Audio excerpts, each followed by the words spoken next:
You guys doing? My name is Detective Daniel Burke. I'm with the NYPD, and I've come all the way down here to speak with you today to share my hope, strength, and experience for you. And I guarantee you, it's going to be an awesome ride. So, I've been with the NYPD for 14 years. I worked my way from police officer to detective. I'm currently assigned to SRG, which stands for Strategic Response Group. We cover all of Manhattan. So what I do is we supplement the SWAT team as well as do counterterrorism with biochemical attacks, and we also do disorder control, your protesters, your rioters, and that's what we do. So I want to get into when I was going through the process for NYPD. You first have to take a written test. Then you have to take a physical agility test. It's part of the process, like a 5-step process. But on my way to take the physical agility test, I had my Marine Military Academy shirt on me, to get me pumped up for motivation. And I was in Grand Central Station in New York City, right, wearing my t-shirt. Some guy came up to me, he's like, Marine Military Academy, did you go there? I said, yes. He's like, so did I. Now, a majority of the students are from down south. So seeing somebody that went to Marine Military Academy up in New York, that doesn't happen every day. So it turns out the guy was born, the guy went to Marine Military Academy in 1979. His father was a brigadier general. And he was telling me that they used to say sometimes they would have to sleep out in tents. I want you to think about that. Every class thinks that they have it harder than the next class. And when you're out there sleeping in tents, you know what, buddy? You definitely had it harder than me. So I was going for the physical agility portion of the process to be an NYPD cop. Now, I didn't make it the first time, or the second time, or the third time. 5 times a charm for me, right? I kept suiting up, I kept showing up, and you know what? I was going to make it no matter what. Now, once I passed the obstacle course, which was like the hardest part about it is getting over the 6-foot wall. And after that, you have to do a 1.5 mile run. So I did the 1.5 mile run, but I missed it by 15 seconds. Guess what? I didn't make it. All my hopes and dreams, 15 seconds. They don't care. I'll never forget driving home. I was crying because you know what? Those are my hopes and dreams, everything I ever wanted for 15 seconds. If it had been 1 second, it's 1 second too late. You're held accountable. But I was fortunate enough to make the next class going in. So, what brings me here to Marine Military Academy today? I'm going to explain.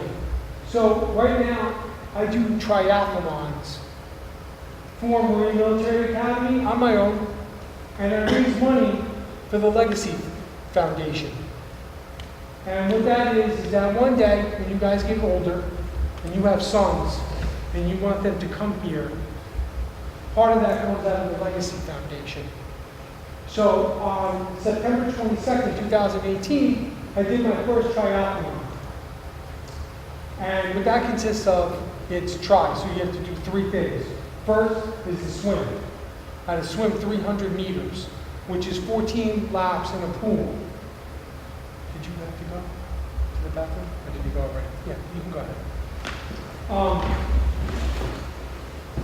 So the next thing I had to do was bike 7 miles. And then after I biked the 7 miles, I have to run 1.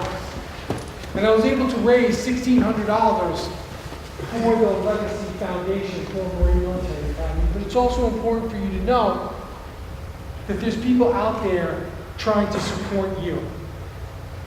So for this year, for 2019, we're going to raise the ante a little bit. I'm going to swim 1 mile. I'm going to bike 25 miles, and I'm going to run 6. And if that goes well, then I'm going to try and attempt to do a half an Ironman, which is where you swim 1.2 miles, you bike 56 miles, and you run half a marathon, which is 12.1 miles. So, I attended Marine Military Academy from 1993 to 1996. I was a member of Alpha Company, which, sorry guys, is the best company. So, I was also part of the 1995 Golden Gloves boxing team. We were the regional champions. Our flag still flies in the gym today. Why am I here? Because you know what? At the end of my sophomore year, I got tired, I burnt out, and I gave up and I quit.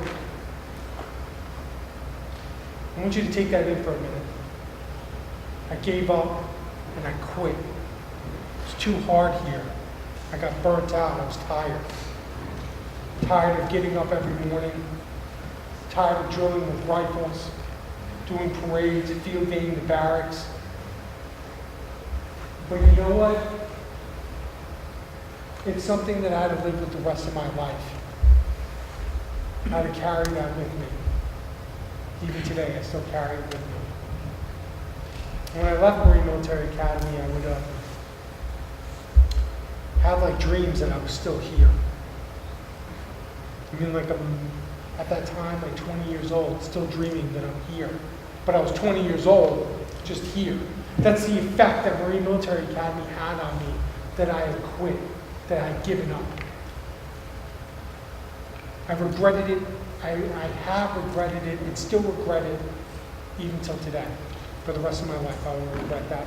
And I don't want you guys to ever feel that feeling. You have to expose yourself to your deepest fears. After that, fear has no power, and you're free. So, what I didn't realize at the time was that I was in the grind. The grind. It's what you guys go through every day. You wake up, PT, formation, breakfast, colors, lunch, back to school, working out, studying, lights out, getting it up, doing it in the day in and the day out. It's the grind. I didn't realize that at like 14 to 16 years old. I didn't realize. That's what I'm here today to show you that. So you can start to understand. So you can start to see the bigger picture. Because when you're in the grind, all you see is here. But there's so much more. MMA has so many moving parts. What would you do if I told you, has anyone seen the movie 300? Awesome movie, right? What would I do if I told you, you guys were exactly like the 300 Spartans? Because we are a small community here at Marine Military Academy. Compared to the rest of the nation, we are like those Spartans.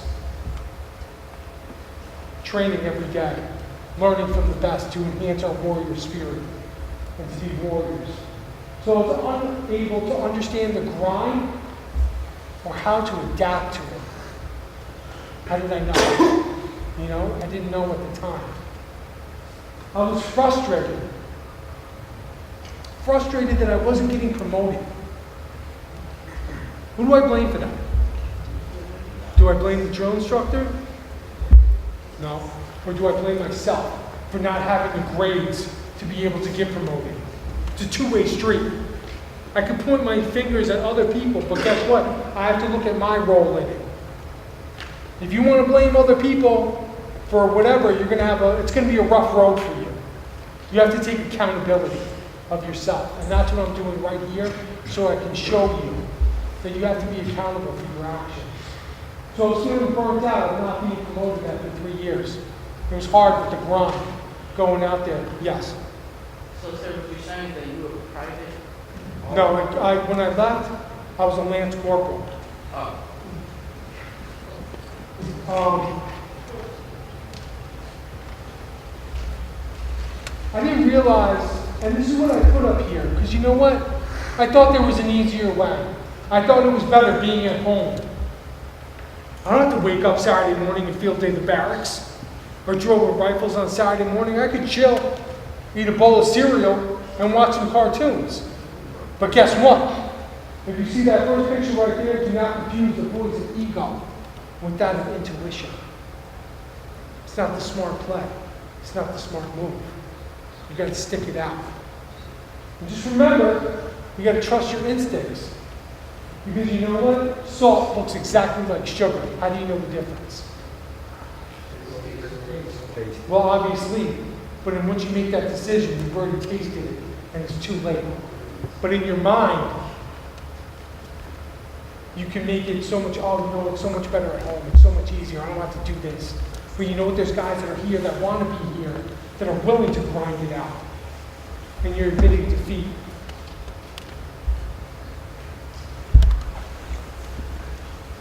Not understanding respect is earned, never given. You have to earn your respect, not only from yourself, but from your other classmates here. And that comes from within. So, as I was talking about the grind, it's tough here. So you know what? Sometimes you have to bow your head, say a prayer, and weather the storm. Because you know what? The storm will pass. And that's a lifelong lesson. Because not every day is going to be sunshine and rainbows. So what do you do in those times when it's not? A detective told me once, it's like you're a surfer. How you ride the wave at bad times will say everything about you. Who you are, your character. Sometimes you get knocked off, sometimes you got to tread water, and you get back up on the surfboard. You have to be able to see the big picture here. There's so many moving parts. Everyone here is to help you. From the drill instructors to the teachers. They're here to help you. It's about your journey. And for you to be brothers and to help each other. Why are things done a certain way? What is the meaning behind it? Why do you stand out there for inspection for 3 hours? Why do you drill with rifles? There's meaning behind that. It's teaching you lifelong lessons. How did I react to stress and situations at MMA? I'll tell you exactly how I did.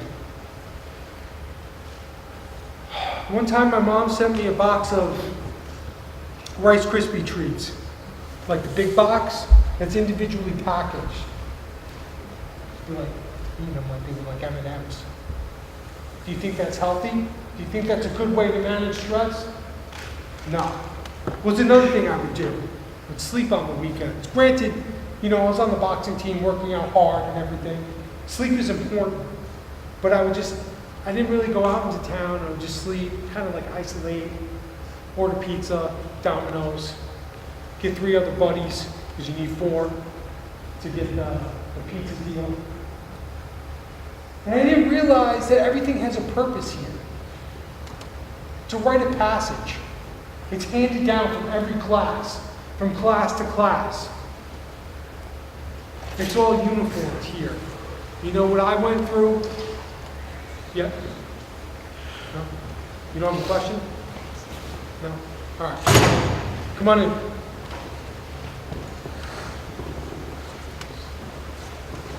Does everyone know who that is? Who is it? Robin Williams. You know who that other guy is? That's me.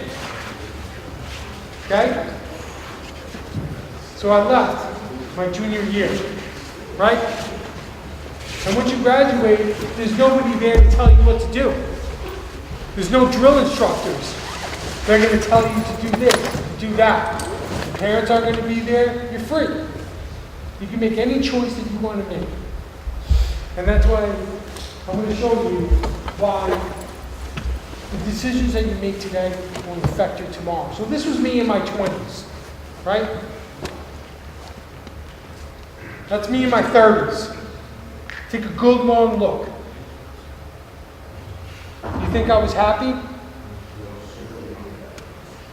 I thought I was happy, right? So many hopes and dreams that I wanted to do when I was there, And nevertheless, then, you'll never be champion.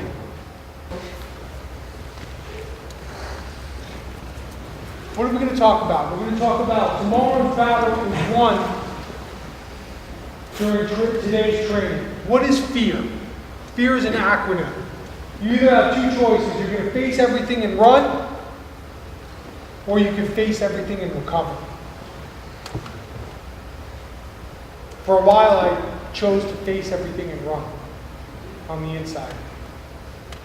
But now, today, I face everything and I recover.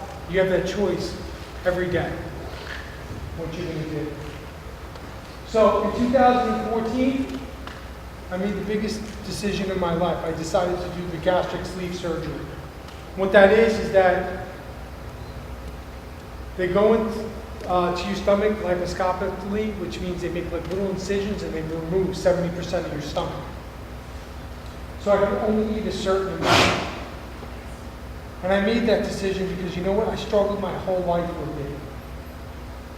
So the picture on the right is me after a couple months after the surgery. I was gearing up to do a search warrant, a narcotic search warrant. The one in the middle is me and my girlfriend, the lovely and talented Eliana Rojas. And that's me in my dress blues a couple of years ago. I could still fit into them. Right? Will you still be able to fit into your dress blues when you graduate? Probably. That's up to you. You know what I mean? You have the choice.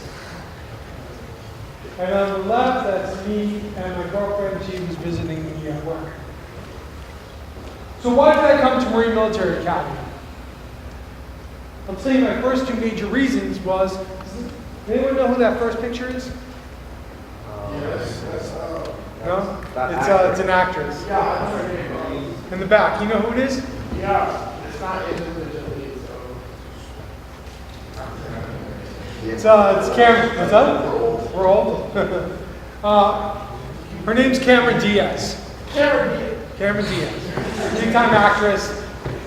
And when I came to Marine Military Academy, I knew that when I came here, I'd be able to get like hot chicks.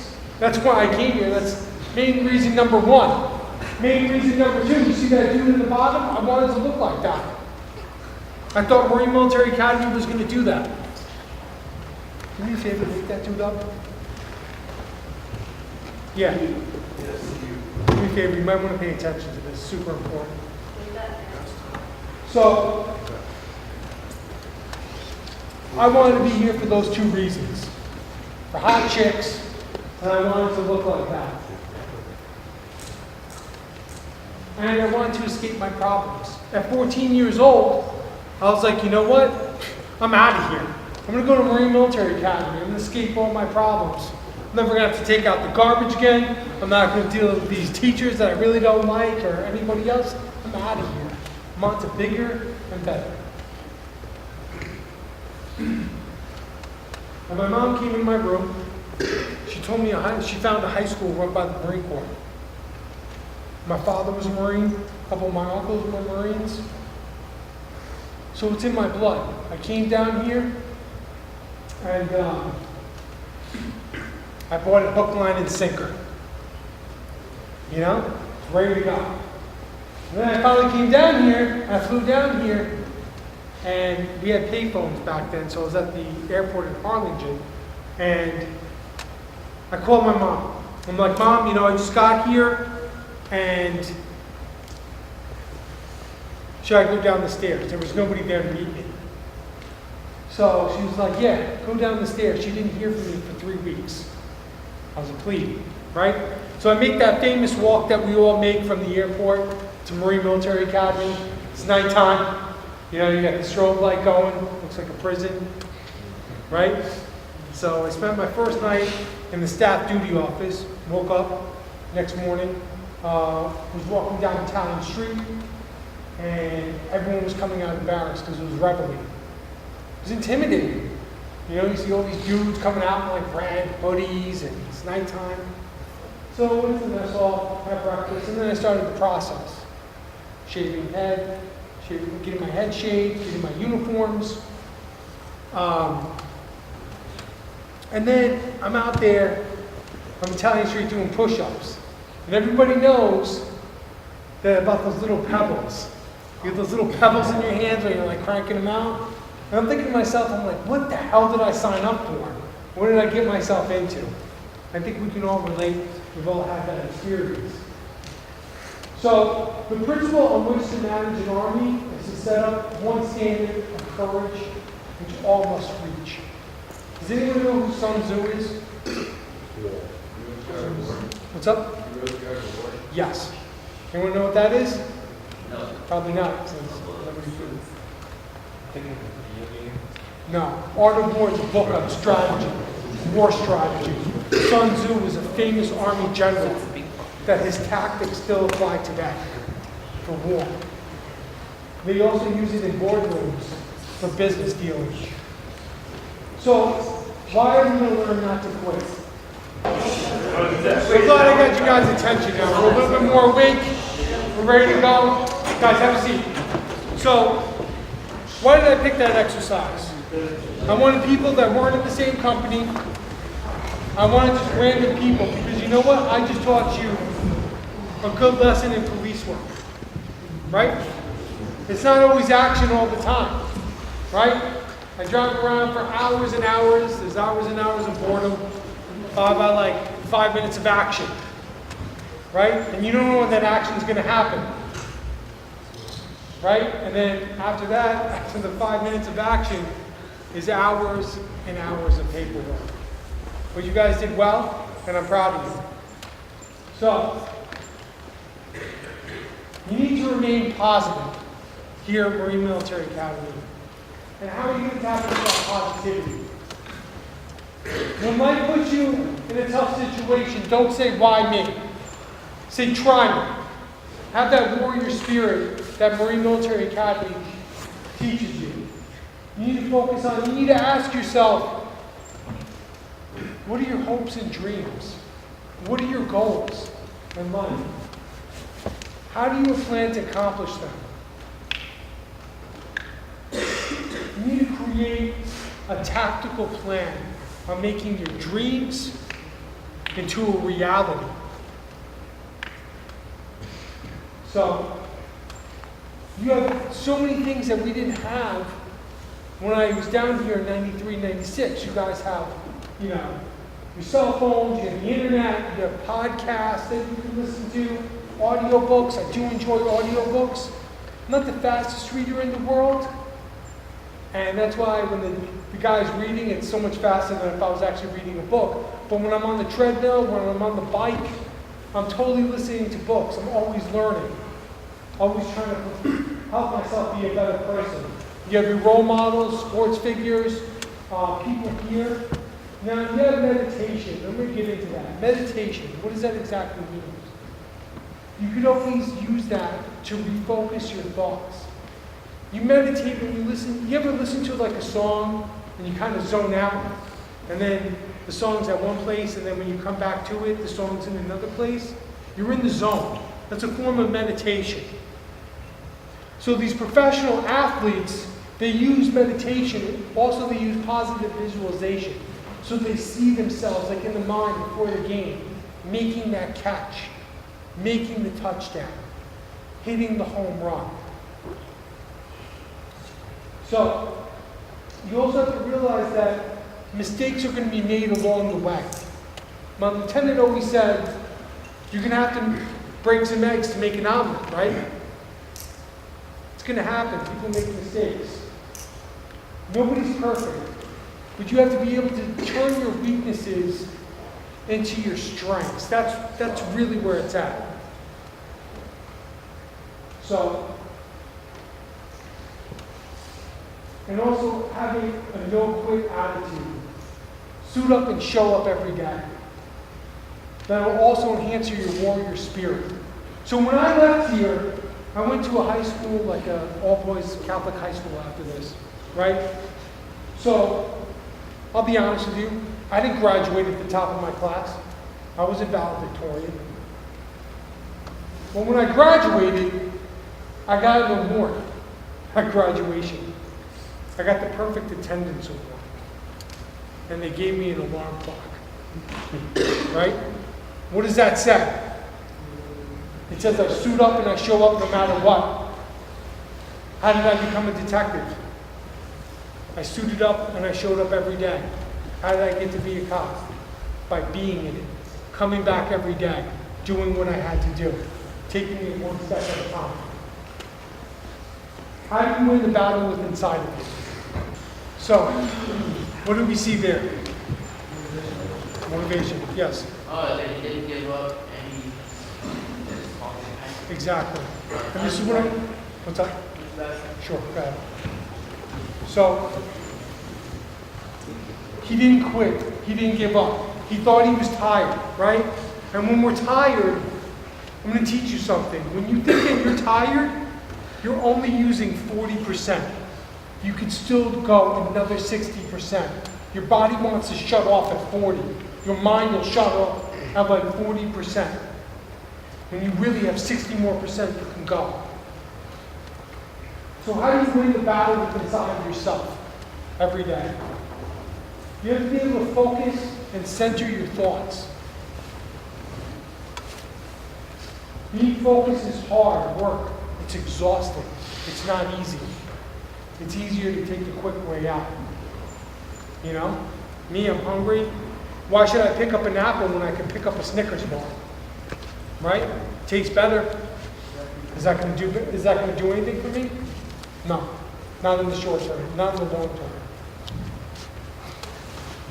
What do I do to refocus and to recenter? We all have our ways of doing it.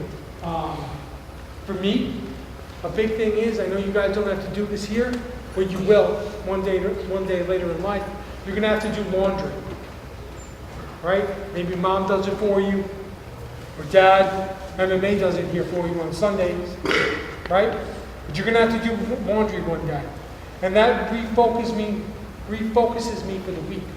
Because you know what? I run 24/7. My work schedule is crazy. So on Sunday, or my Sunday, because my days off rotate, I do laundry and I reset my bag. I have clean clothes for the week. Because you know what? I work 17:30 by 02:05. I get home at 0300. I'm awake at 06:15 in the pool by 07. To swim anywhere from 40 to like 60 laps, and I got to get up to 72 laps. So I'm swimming on 3 hours and 15 minutes of sleep. I go from workout number 1 to workout number 2. So I work out for 2 hours before I can go home, do some stuff, maybe catch another nap, and then I'm back into work. So I need all this stuff to not only refocus, but be prepared. Because as anything, what that exercise just taught you is you have to be at a ready at a moment's notice. What if something happened right now? Are you prepared? It's easier to have your stuff ready and be prepared than it is to start looking around for stuff to get prepared. Who am I really competing against? What will get me ahead? Here at Marine Military Academy, it's true, you're competing. You're against your fellow classmates, maybe you want to get promoted, maybe academically. But who are you really competing against? You're really competing against yourself. It's really about your journey and what you're going to do. Because you know what? It's not your buddy that's going to score you an 85 on the exam. It's really about you. And the thing is that if you want to push it off like, yeah, whatever, I don't need this math problem. You know what? I guarantee you it's going to affect you later in life. But what would you do if I told you, what happens if you were stranded on a desert island and that math problem could get you off the island? Could you solve it? Would you be motivated enough? So how did I get through tough times at MMA? It was hard for me, right? I'm eating Rice Krispie treats. I'm like eating pizza on the weekends. You need 4 people. So myself, and I get 4 other people. And we get that deal, 4 pizzas for $5 each at the time. And I would sleep a lot. Even though like I was on the boxing team, I was working out, I was sleeping a lot. I wasn't going out, hanging out. I just really kept to myself. So that's what I did in tough times. But you have to kind of figure out, who do I really want to be? How can I let it go? All these negative feelings, stuff like that, you're going to have to come to that on your own. It's about your journey. Being able to forgive yourself and others will make your life less stressful. Look, you're going to make mistakes. It happens. You have to be able to forgive yourself and not hold it against yourself. Because you know what? You have to be able to let it go to be able to forward yourself, or you're just going to get stuck in this negative rut and you're not going to move forward. You have to be able to forgive other people because you know what? People make mistakes too. You can't be like, you know what, that guy, you know, he screwed up and now I'm PTing for him. You know what? We do it for each other because we're brothers. And you know what? Sometimes you got to take a hit for the team. It's part of the brotherhood, and that's what bonds us closer together. So my philosophy is, I get knocked down 7 times, I get up 8, no matter what. Knowledge is not power until it's applied. Right? So when you read and you study and you learn, you gain knowledge. And what is knowledge? Knowledge is power. So the importance of academic excellence. So after my 8th grade year, starting my freshman year, I was doing well at MMA. I got offered an academic scholarship. Did I keep it? No. I just thought I could do it on my own, and I just didn't put the same effort that I was putting into it. Right? So why are academics important? Right? You go to class, you have to take chemistry, math, and you're thinking to yourself, why do I really need this? I'm going to tell you why you really need it. Because it's so helpful in life. I put in the second one, or the third one, without education, you're going to struggle very hard. And that's a fact. You know, after I graduated from here, I did 2 years in college. And I thought, you know what? Maybe school's not for me. So I started working at a moving company. And I'm lifting stuff into trucks and it's heavy. You start doing like manual labor, hard manual labor. And you quickly realize, you know what? I quickly realized in my experience, I was like, you know what? I'm going to go back. I'm going to finish out. So I ended up getting my 4-year degree. If you're not learning,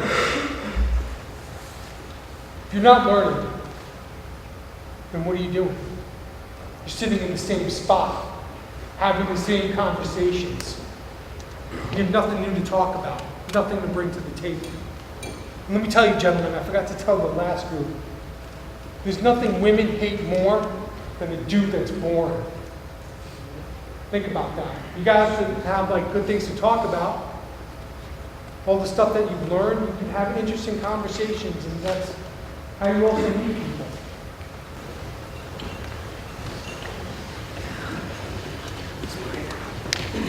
Okay. So I'd like to talk about proper decision-making skills. You know why? Because it just takes one mistake. People make dumb decisions. And dumb decisions can affect your life. Sometimes it can be that small. You never realize it. And that's why you need to learn important decision-making skills that's going to help you. Mistakes will happen along the way, but you're going to recover from them. The way you recover from them speaks volumes about who you are, who your character is. Sometimes if you make a mistake and you recover, it's better than making a mistake. It's all about the recovery.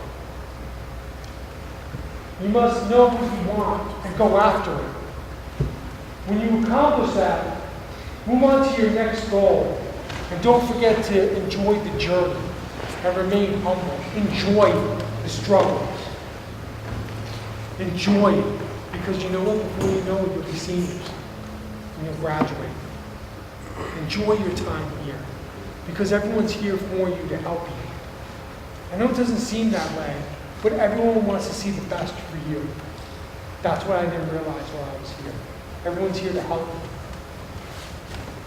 you. You need to learn how to use tactical patience and humor. Tactical patience means like it's not going to happen overnight. Right? You don't go from playing high school football right to the NFL. It takes time. You need practice.